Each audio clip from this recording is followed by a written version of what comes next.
मध्य प्रदेश के Jabalpur railway station पर एक महिला अपने 2 साल के बच्चे को लेकर पहुंचती है और वहां पहुंचने के बाद प्लेटफार्म पर अपनी ट्रेन का इंतज़ार करने लगती है। वहीं पर बहुत सारे लोग बैठे होते हैं और जो महिला होती है वो देखने में इतनी खूबसूरत होती है, जो भी व्यक्ति वहां से उसे देख कर जाता बस उसे देखता ही रहता। एक लड़का वहाँ पर खड़ा होता है, उसकी उम्र लगभग 22 से 23 साल होती है। वो भी उस महिला को देखता है तो देखता ही रह जाता है।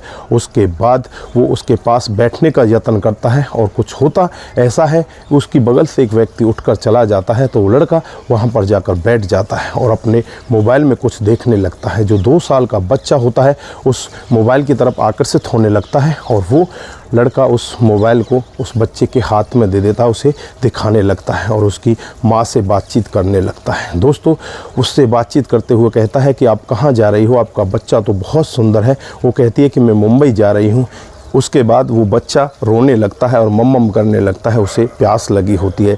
जो यहाँ पर लड़का बैठा होता है अपने बैग से एक बोतल निकालता है और कहता है कि ये लो, इसे प्यास लगी है, इसे पानी पिला दो। यहाँ पर जो महिला होती है वो कहती है कि आप अपनी बोतल रखो, मैं ख़रीद लाती हूँ।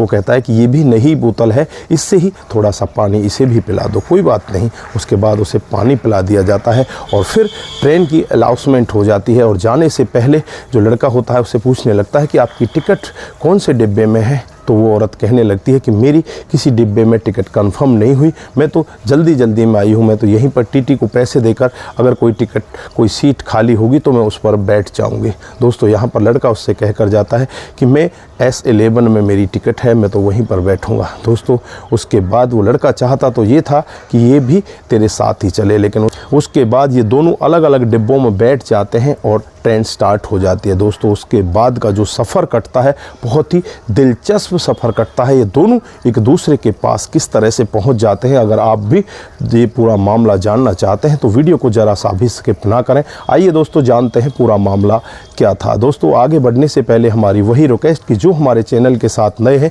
कृपया करके चैनल को फॉलो कर लीजिए, बेल आइकन को ज़रूर प्रेस करिए। नमस्कार, जय हिंद। आप देख रहे हैं APH न्यूज़ राहुल रावत के साथ। तो दोस्तों, आज की जो हकीकत की घटना आपको बताने जा रहा हूं मध्य प्रदेश के जबलपुर रेलवे स्टेशन की हकीकत की घटना है।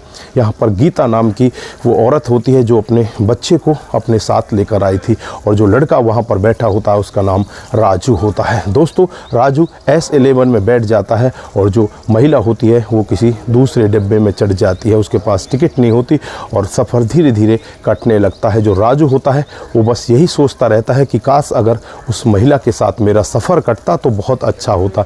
दोस्तों, जैसे ही आधे से पौना घंटा बीतता है वो महिला सामने से अपने बच्चे को और बैग को उठाकर आती हुई दिखाई देती है। दोस्तों, उसके बाद राजू बहुत खुश होता है, आंखों ही आंखों में उससे इशारा कहता है कि आप आ जाइए। दोस्तों, उसके बाद जो महिला होती है उसकी बगल में आ जाती है, उससे कहती है कि मेरा बैग ले लो। बैग होता है वो बैग को सीट के अंदर रख देता है और उस महिला को अपनी सीट पर बैठा लेता, खुद जो खिसक कर एक कोने में जाकर बैठ जाता है और फिर वो आराम से बैठ जाते हैं। उसके बाद धीरे धीरे सफ़र कटने लगता है तो इस महिला से वो पूछने लगता है कि क्या आपकी टिकट कंफर्म नहीं हुई। तो ये महिला कहने लगती है कि मैंने टीटी को पैसे तो दे दिए हैं, उन्होंने टिकट भी बना दी है, लेकिन वो कह रहे हैं कि अभी कोई सीट खाली नहीं है, जैसे ही खाली होगी मैं आपको उस जगह पर भेज दूँगा। उसके बाद धीरे धीरे करके इनका सफ़र कटने लगता है और आगे एक दूसरे के बारे में बातचीत करने लगते हैं। ये लड़का इसकी तरफ देखता रहता है, बहुत ही अच्छे से इसको निहारता है। इधर ये भी उस लड़के को देखने लगती है और उसकी तरफ अच्छी निगाहों से देखती है। दोस्तों, देखते ही देखते एक दूसरे के प्रति ये इस तरह से हो जाते हैं, एक दूसरे के जीवन के बारे में जानने लगते हैं। फिर ये महिला इस लड़के से पूछती है कि तुम्हारा जीवन कैसा चल रहा है, तुम्हारी शादी हो गई क्या। तो यहाँ पर वह लड़का कहता है कि नहीं, मेरी अभी कोई शादी नहीं हुई, मैं एक पेंटर हूँ और पेंटिंग का काम किया करता हूँ। मैं मुंबई में अपने कामकाज के जरिए ही जा रहा हूँ, वहाँ पर अच्छा खासा पैसा कमाता हूँ, लेकिन मेरा पास पैसा बचता नहीं है क्योंकि वो सारा पैसा मैं इसी तरह से उड़ा दिया करता हूँ, क्योंकि पैसे को संभालने वाली कोई है ही नहीं। वो औरत उसकी तरफ इस तरह से प्यार भरी निगाहों से देखती है और फिर वो कहने लगता है कि आपका जीवन कैसा चल रहा है, आपका पति आपके पास फ़ोन नहीं कर रहा। इस तरह से वो बातचीत होती है। उससे पहले वो महिला कहती है कि मेरी गर्दन में थोड़ा दर्द हो रहा है, क्या मैं आपके कंधे पर थोड़ी देर के लिए सर रख सकती हूँ। तो यहाँ पर वो राजू कहने लगता है कि क्यों नहीं, इसमें पूछने वाली क्या बात है। उसके बाद उसके कंधे पर वो सर रख देती है और उसके बाद थोड़ा ही सफ़र कटता है। जो टीटी होता है वहाँ पर उसे सामने दिखाई देता लेता है और उस महिला से कहने लगता है कि बहन जी, आपकी सीट कंफर्म हो चुकी है, आप मेरे साथ S5 में चलिए, S5 में आपकी सीट है। उसके बाद यहाँ पर ये गीता नाम की लड़की अपने बैग को उठाती है और अपने बच्चे को कंधे पर रखकर वहाँ से चलने लगती है। राजू एकटक इसकी तरफ देखता रहता है कि मैं इसे कैसे कहूँ, इसको कैसे रोकूँ, लेकिन वो उसे रोकना चाहता था, लेकिन वो पीछे मुड़कर भी नहीं देखती, वो सीधे चली जाती है और S5 में पहुँच जाती है। अब राजू यहाँ पर तिलमिलाने लगता है, बैठा बैठा परेशान हो जाता है। रात को करीब 10 बज जाते हैं। उसके बाद राजू को लगता है कि अब उसे जाकर तो देख कि वो बैठी कैसी है। दोस्तों उसके बाद राजू वहाँ से जाने लगता है और S5 में पहुँच जाता है, लेकिन वहाँ पर लाइट बंद होती हैं, सभी लोग ज़्यादातर सो रहे होते हैं। दोस्तों कहीं से भी उस गीता की वो तलाश नहीं कर पाता और फिर वापस 7 में भी पहुँच जाता है, 2-3 डिब्बे भी क्रॉस कर जाता है, वापस फिर आने लगता है। तो उसे एक आवाज़ आती है पीछे से, क्या आप मुझे ही ढूंढ रहे हो? तो वो लड़का एकदम से घबराने लगता है और सोचने लगता है कि कहीं गलत ना हो जाए। वो कह रहा नहीं नहीं, मैं तो ऐसे ही आया था, बच्चे को देख रहा था कि कहीं बच्चा रो तो नहीं रहा। उसके बाद उसको अपनी सीट पर बैठा लेती है और कहती है कि नहीं, बच्चा तो नहीं रो रहा। फिर वो आपस में इस तरह से बातचीत करते हैं और यहाँ पर जो गीता होती है वो कहती है कि अगर दिन होता तो मैं आपके पास ही बैठ जाती, लेकिन रात है, आप परेशान हो जाते वहाँ पर, इसलिए मैं इस सीट पर आकर सो गई। लेकिन यहाँ पर जो राजू होता है वो कहने लगता है कि नहीं नहीं मैडम, मैं परेशान नहीं हूँ, मैं तो वहाँ पर आपको अच्छे से बैठा कर रखता। तो यहाँ पर जो गीता होती है तो कहती है कि देरी क्यों, बैग उठाओ और चलो आपके डब्बे में ही चलते हैं। उसके बाद ये दोनों यहाँ से बैग उठाते हैं, बच्चे को लेते हैं और वापस उसी डब्बे में पहुँच जाते हैं। दोस्तों कुछ लोग वहाँ पर अभी जगे होते हैं और वो इनकी तरफ देखने लगते हैं और एक लड़का तो यहाँ पर कमेंट भी कर देता है कि भाई भाभी को वापस ले आए। दोस्तों दोनों यहाँ पर मुस्करा देते हैं और मुस्कुरा कर अपनी सीट पर बैठ जाते हैं। एक ही सीट होती है,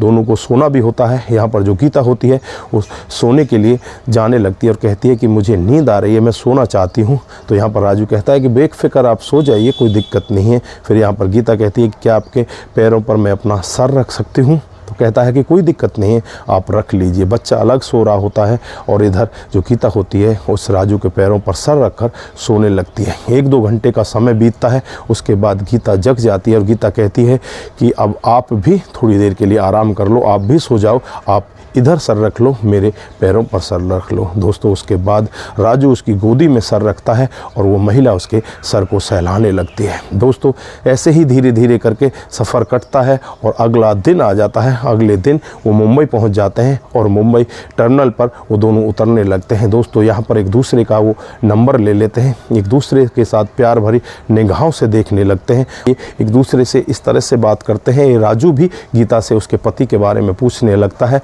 तो गीता बताती है कि जब मेरी शादी हुई थी तो जो मेरा पति होता है उसे दिखाया जाता है कि इसका मुंबई में अपना घर है, बहुत अच्छा इसके पास धन दौलत है, बहुत अच्छे पैसे इसके पास हैं।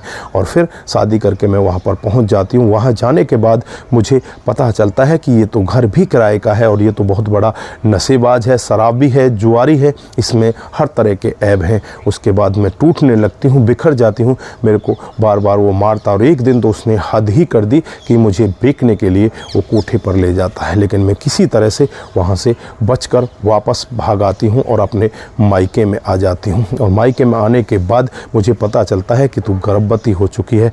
उसके बाद फिर इस बच्चे का जन्म होता है, लेकिन आज मुझे उसके बारे में कुछ भी नहीं पता, वो है कहाँ, वो मरा है या जिंदा है, मुझे उससे कोई मतलब भी नहीं है। लेकिन उसने मेरे जीवन को नर्क बना दिया। दोस्तों इस तरह से जब आपस में बातचीत होती है तो उसके बाद ये दोनों रेलवे स्टेशन पर उतरने के बाद अपना नंबर एक दूसरे के साथ शेयर कर देते हैं।